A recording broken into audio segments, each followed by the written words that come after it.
कोई बोलता तो भी श्रापित, और प्रभु के विरुद्ध बोलने वाला कैसे आशीषित रह सकता है? प्रभु के कामों के लिए, अचंभे कामों के ऊपर सवाल उठाने वाले लोग कैसे आशीषित हो सकते हैं?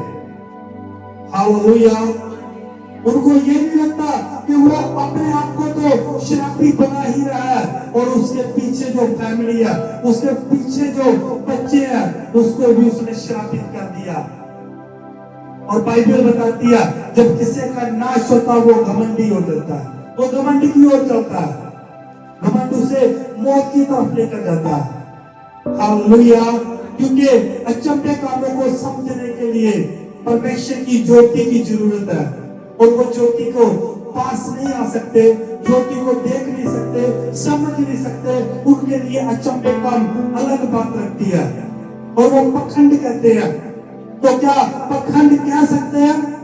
तो प्रभु का कलाम उन्हें कहता है कि जो मेरे काम के विरुद्ध बोलेगा, जो मेरे परमेश्वर के कामों के विरुद्ध बोलेगा, वो श्रापित हो जाएगा। जिस तरह पौलुस, मूसा, इनके खिलाफ लोगों ने बोला तो कोई बचा, जिन्होंने इनके विरुद्ध कोई आवाज उठाई तो वो भी श्रापित हो गए। परमेश्वर की तो बात ही अलग है, प्रभु की तो बात ही अलग है। हालेलुया। मूसा के विरुद्ध बोला कि हम तो वही ठीक थे, अब तेरे पीछे आए, तूने जैसे कहा हमने वैसे मान लिया, और तेरे परमेश्वर ने क्या दिया? और प्रभु सुन रहा था, और यहोवा ने सुना मूसा को लोग मैंने माने, ताने माने, और परमेश्वर ने उनको श्रापित कर दिया। हालेलुया। और वचन की ओर चलते हैं। हित्ती की किताब 21 की 5 और 6 से पढ़ेंगे। तो वे परमेश्वर के विरुद्ध बात करने लगे और मूसा से कहा, तुम लोग हमको मिस्र से जंगल में मरने के लिए क्यों ले आए हो? यहाँ ना तो रोटी है और न पानी, और हमारे प्राण इस निकम्मी रोटी से दुखित है। हालेलुया। को क्या कह रहे हैं? ताने मार रहे हैं, हमारी जान के दुश्मन बन गए हो गए। ये प्लान कह रहा हमारे विरुद्ध हो गया, क्या हमने तेरी बात सुनी क्यों? तो पछता रहे हैं मूसा के पीछे चलने से। हालेलुया। और वो प्रभु के दास को कुछ सुना रहे हैं, प्रभु के दास को कुछ बोल रहे हैं। हम तो पीछे ठीक थे, हम क्यों चले तेरे बीच? हम पीछे न दिया, पर अच्छी रोटी खा रहे थे, अच्छा जीवन जी रहे थे, पर अब तेरे पीछे चलने से हमें कुछ घटी हो रही है, हमारा दिल घबरा रहा है। तो आज लोगों में प्रभु को अपनाने के बाद उनके जीवन में कुछ होता, तो वो प्रभु के दासों में या प्रभु की बातों में सवाल उठाते हैं, प्रभु के प्रचार पे सवाल उठाते हैं। जिन्होंने कुछ देखा नहीं है, जिनको परमेश्वर पे विश्वास नहीं है, वो लोग किंतु परंतु करते हैं। जिनको पता ही नहीं है कि खुदा क्या चीज है, परमेश्वर क्या चीज है, वो किंतु परंतु करते हैं। जिस तरह मूसा के सामने लोग किंतु परंतु कर रहे थे। हालेलुया। हालेलुया। आगे वचन पढ़े, 7 नंबर में पढ़े। लोग मूसा के पास जाकर कहने लगे, हमने पाप किया है कि हमने यहोवा की ओर तेरे विरुद्ध बातें की। यहोवा से प्रार्थना कर कि वे सांपों को हमसे दूर करे। तब मूसा ने उनके लिए प्रार्थना की। तो परमेश्वर के दास को जब लोगों ने कुछ कुछ कहा, तो प्रभु को क्या लगा?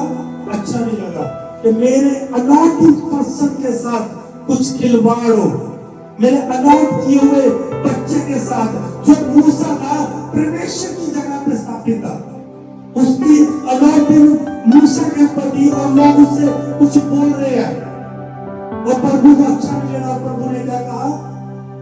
प्रभु ने क्या किया?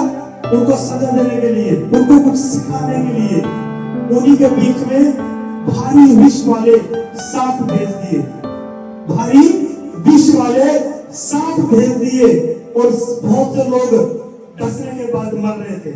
सांप ने उन लोगों को डस लिया जिन लोगों ने परमेश्वर के दास के विरुद्ध बोला था, यहोवा के विरुद्ध बातें की, और वो बहुत से लोग सांप के डसने के कारण मारे गए। बहुत से लोग, और बहुत से लोग उनमें से पश्चाताप करके मूसा के पास आए कि हमने तेरे विरुद्ध और तेरे परमेश्वर के विरुद्ध कुछ बोला, तो हमें अब बचा। हमें इस चीज पे गलती फील की, महसूस किया उन्होंने कि हमने कुछ बोला तुम्हारे परमेश्वर के विरुद्ध, तुम्हारे विरुद्ध, तो अब हमें बचा ले।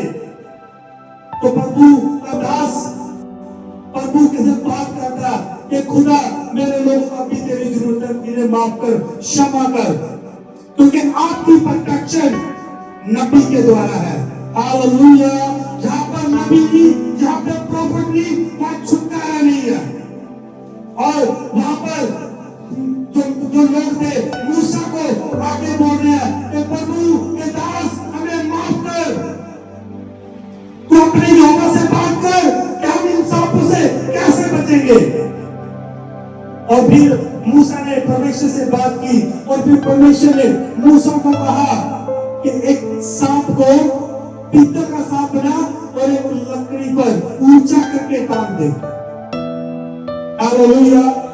तो कहना जो देखेगा वो मरेगा नहीं, वो जीवन पाएगा। किसने जीवन दिया? किसके द्वारा? उसी मूसा के द्वारा जिसके विरुद्ध लोग बोल रहे थे, उसी मूसा के द्वारा। परमेश्वर ने मूसा के ऊपर भेद प्रकट किया कि जा पीतल का सांप बना के ऊंचा करके टांग दे, जो देखेगा वो मरेगा नहीं। कहना जो विश्वास करके उसको देखने का बच जाएगा। हालेलुया। हालेलुया। तो परमेश्वर के दास ने वैसे ही किया और बहुत से लोग नाश होने के कारण मर रहे थे, पर जैसे मूसा की आवाज का उन्होंने प्रचार को सुना और पीछा किया तो वो जीवन पा गया, बच गए वो फिर। हालेलुया। हालेलुया। तो वहां से परमेश्वर के चिन्ह से जो मुख से शब्द निकले, मूसा ने उस चीज को कैप्चर किया और रिप्रेजेंट किया लोगों के बीच में, तो लोगों ने जीवन पाया। और कोई तो था जो आज आप साइन देखते हो, डॉक्टर, जो डॉक्टरों के साइन होते हैं, गूगल पे सर्च मार लेना, जो डॉक्टरों के साइन होते हैं वो मूसा वाला सांप है। वहां पर वो पीतल का सांप जो एक डंडे पर रखा हुआ, वो सांप से वो सिंबल बना।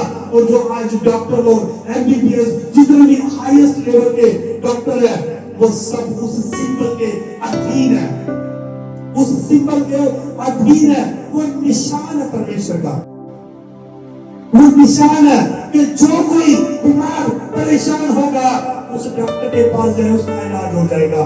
वो आप और मैं बोलता हूं, अगर कोई बीमार होता कहां जाते हैं? डॉक्टर के पास। और डॉक्टरों का निशान क्या है? डॉक्टरों का सिंबल क्या है? डॉक्टरों का सिंबल क्या है? वो एक सांप बना हुआ और उसके ऊपर वो पीतल का सांप है और वो विंग्स बने हुए, विंग्स पर लगे हुए कबूतर के। हालेलुया। तो ये क्या? ये परमेश्वर ने चिन्ह दिया था। किस समय दिया था? और आज बड़े बड़े डॉक्टर परमेश्वर के चिन्ह के बिना कुछ नहीं है। अगर उन्होंने आइडेंटिटी कार्ड देते हुए उसके ऊपर भी सिंबल है, गाड़ियों के ऊपर, डॉक्टर की गाड़ी के ऊपर सिंबल, उस सिंबल के बिना वो डॉक्टर की पहचान नहीं है। उन डॉक्टर को कोई नहीं पूछ सकता। हालेलुया। पर जीवन कहां था? परमेश्वर के दास ने कहा कि अब तुम इस पीतल के सांप को देखना, तुम बच जाओगे। और प्रभु का दास ने क्या कहा? जो विश्वास करेगा वो अनंत जीवन पाएगा। तो जिसने विश्वास किया वो अनंत जीवन पाता। वो दुनियावी तौर पे सिंबल है, जिसको रब पे विश्वास नहीं जा सकता। हालेलुया।